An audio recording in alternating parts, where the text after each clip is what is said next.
Hai sahabat pecinta cerita horor, kali ini aku akan menceritakan sebuah kisah horor yang lainnya. Disesatkan kuntilanak.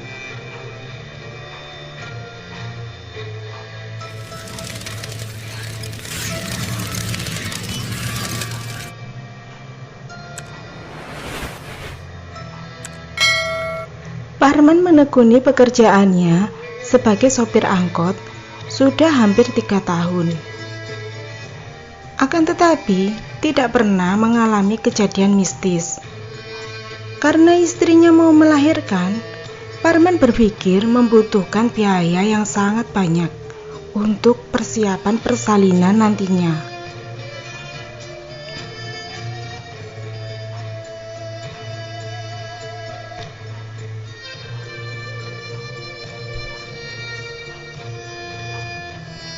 Malam itu, ketika lewat jalan yang agak sepi, ada seseorang yang memberhentikan angkotnya. Dan akhirnya, Parman membawa penumpang, hanya seorang perempuan. Ketika ditanya, wanita itu tinggal di dekat tempat pemakaman umum di pinggiran kota tempat tinggalnya.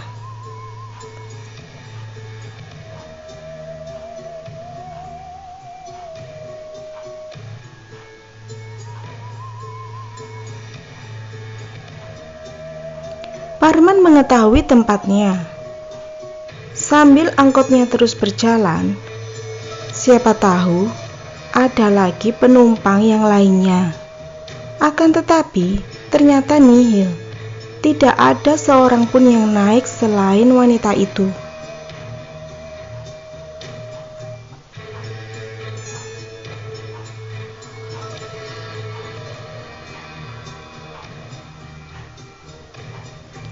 Suasananya tiba-tiba terasa senyap dan terasa dingin. Seharusnya ketika menjelang maghrib, Parman sudah pulang ke rumahnya. Namun karena ada penumpang yang memberhentikannya, akhirnya dia masih melanjutkan perjalanan angkotnya untuk membawa penumpang itu.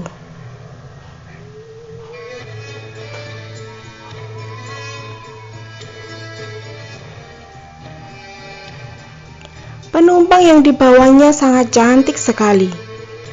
Dia membawa payung berwarna hitam. Aneh saja, batin Parman, karena tidak terik ataupun turun hujan. Tetapi wanita itu membawa payung. Saat itu, Parman langsung berhenti. Selama perjalanan, wanita itu tidak mengeluarkan sepatah kata pun.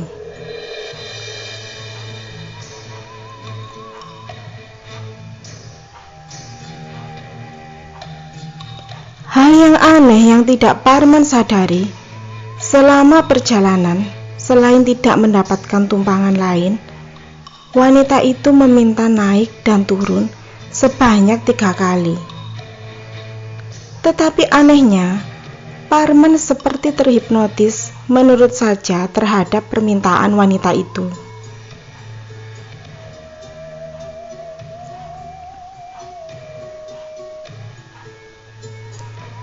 Kemudian saat sampai di persimpangan jalan yang mendekati rumah yang disebutkan tadi, Parman masih berpikir, apakah ada rumah di dekat tempat pemakaman umum tersebut. Seingatnya, tidak ada pemukiman warga. Akhirnya wanita itu menyuruh Parman mengantarkan sampai ke rumahnya. Wanita itu bilang akan menambah ongkosnya sebagai tambahan uang bensin. Dia bilang, "Pak, antar saya sampai ke rumah ya, nanti saya tambahin ongkosnya," kata perempuan itu. Parman akhirnya menuruti permintaan wanita itu.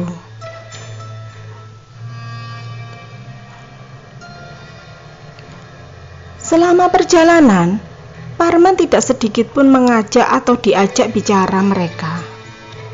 Setiap kali melihat kaca spion, wanita itu hanya tersenyum tanpa mengeluarkan sedikit patah pun, batin Parman.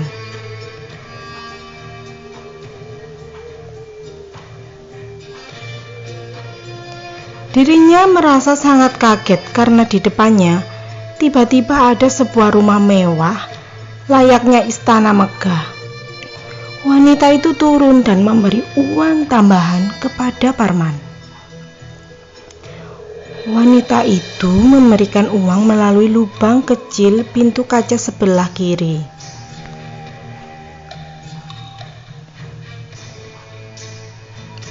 Bulu kuduk Parman merinding ketika tercium bau menyengat. Saking wanginya, dia sampai menengok ke belakang. Namun alangkah kagetnya ketika menengok ke belakang, tidak ada seorang pun di sana. Dan rumah megah itu berubah menjadi kuburan. Hanya terlihat batu nisan dan patok, batin Parman. Posisi angkot Parman berada di pinggir jurang, dan kedua ban depan mobilnya terganjal sebuah pondasi di pinggir jurang itu. Menyadari posisi angkotnya akan terjebur ke jurang, Parman berupaya untuk menghidupkan mobilnya yang sempat macet usai wanita itu menghilang.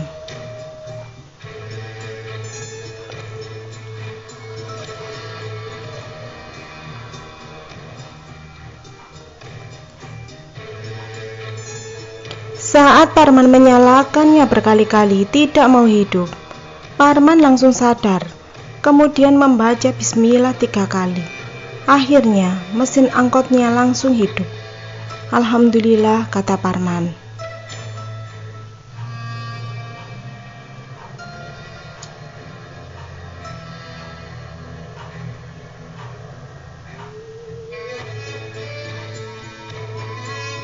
Akhirnya, dengan berupaya keras, angkotnya bisa dihidupkan kembali, dan segeralah ditinggalkannya komplek pemakaman yang dikenal warga sekitar angker dan menyeramkan.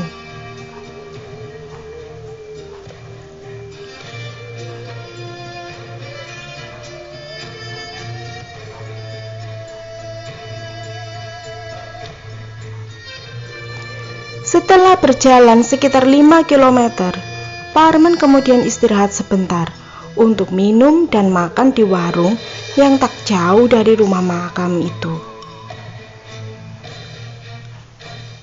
Parman lalu berkeluh kesah dengan penjual tentang kejadian itu, tentang rumah makam itu.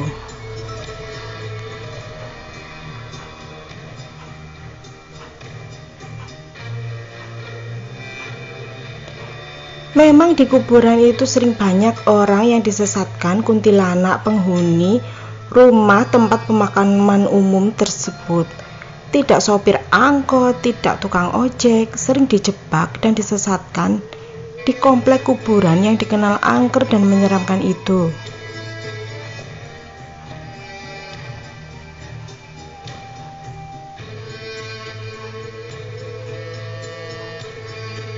Untung saja Bapak bisa diselamatkan.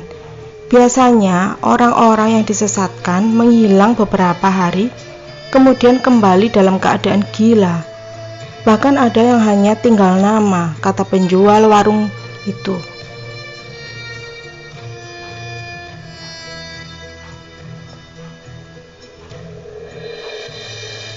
Setelah kejadian misterius itu, pendapatan Parman meningkat.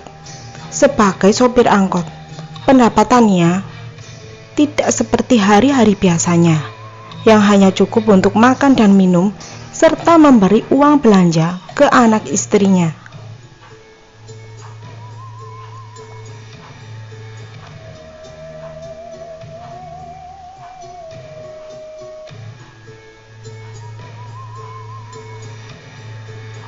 Sampai saat ini, Parman antara percaya dan tidak percaya dengan kejadian yang dialaminya. Namun sekarang, Parman hanya bekerja dari pagi hingga sebelum maghrib sudah pulang, karena tidak ingin lagi ada kejadian yang serupa tentunya.